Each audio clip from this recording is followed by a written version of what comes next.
Thank you. And Manharon Moniz appears to have acted alone, but he had a big presence on social media, as we just discussed. And before his Facebook page was taken down on Monday, he had well over 14,000 likes. He also posted regular tweets, writing earlier this month that Islam is the religion of peace. That's why Muslims fight against the terrorism of America and its allies. For more, I'm joined by David Ibsen, Executive Director of the Counter-Extremism Project, a group that says it works to combat extremism by countering their narrative and exposing their means of financial support. David, great to have you with us. You said recently that we're only starting to recognize how far ahead the extremists are in their use of social media. You know, we invented this stuff. Why are we having so much trouble dealing with the threat they pose on social media?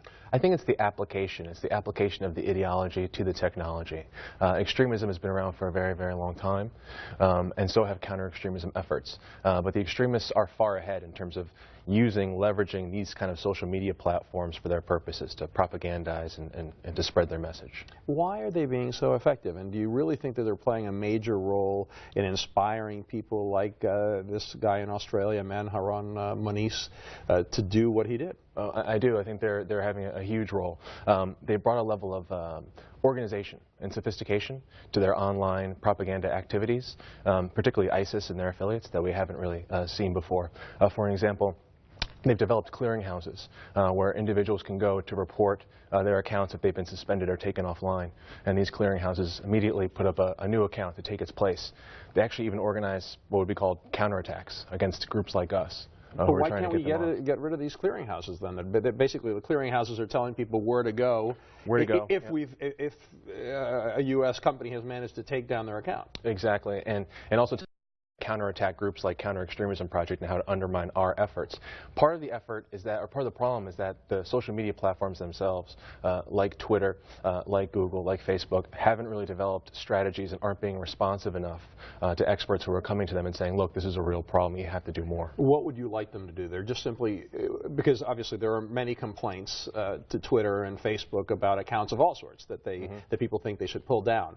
Are they not paying enough attention from your perspective to issues of extremism? Absolutely, and that's one of the big problems, is that all complaints aren't the same. All objectionable activity on social media is not the same. If you have people who are inciting violence, recruiting to jihadi efforts, and someone flags that information, that account, it should be treated differently and in a more expedient manner than other kinds of spam or other kind of complaint activity. And your group has demanded action from Twitter to take action and to stop them from doing this.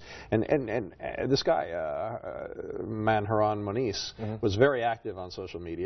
He, in recent weeks on Twitter, he wrote things like, shame on those racist and terrorist Australians who support the governments of America and its allies, including Australia.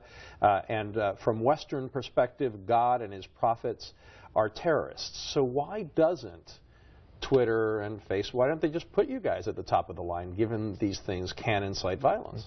This is something that we really want to do, and we'd like them to do that, to give groups like CEP, who are experts, kind of preferred reporting status. Also to streamline the reporting process. Too often we look at activity on social media as just recruitment. ISIS saying, come to Syria and fight with us. These kind of activities that we're seeing now, in this case with the individual in Australia, it also becomes kind of a sounding board, an echo chamber, where he can feed his animosity and feed his hate, and the outcomes, unfortunately, are just as bad. So you think it actually makes the individual, the lone wolf, even more extreme because of the fact that they can post all this and the kind of feedback they get online? Absolutely. It only reinforces themselves. They gain more followers. They seem important. They get new to propagate. You know, and this guy just had a lot of followers. He had a Facebook page that had been taken down, but not before it had more than 14,700 likes.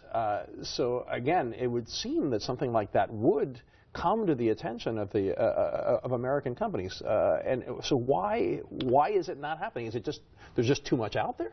It may be that there's certainly a lot of propaganda out there, and they get a lot of complaints. But I really do think that they haven't prioritized this, and there hasn't been an acknowledgement of the severity of the problem. There's also an argument on the other side that we need to track these individuals and not report them. It gives us valuable intelligence. There's a point there, but at the same time we see that there's a critical mass where people are engaging in violent acts, and until they take that step of actually killing people, we need to intervene and get them off internet so they can be stopped. So what do you think about that argument? Because there has that argument has been made, that this is a way of tracking some of these guys and that it could help us prevent violence because it does give us an entry into the way they're thinking and what they might be planning to do.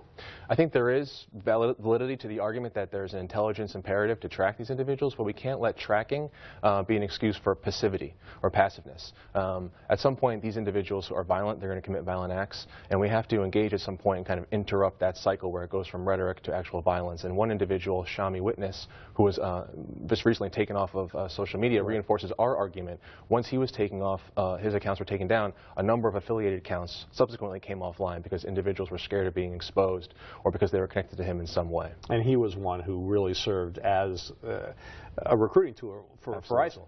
Absolutely. He was one of these kind of so-called seed accounts where he was very, very effective. And from his rhetoric and from his strategy and his online tactics, there are many, many other cells who kind of grew and proliferated.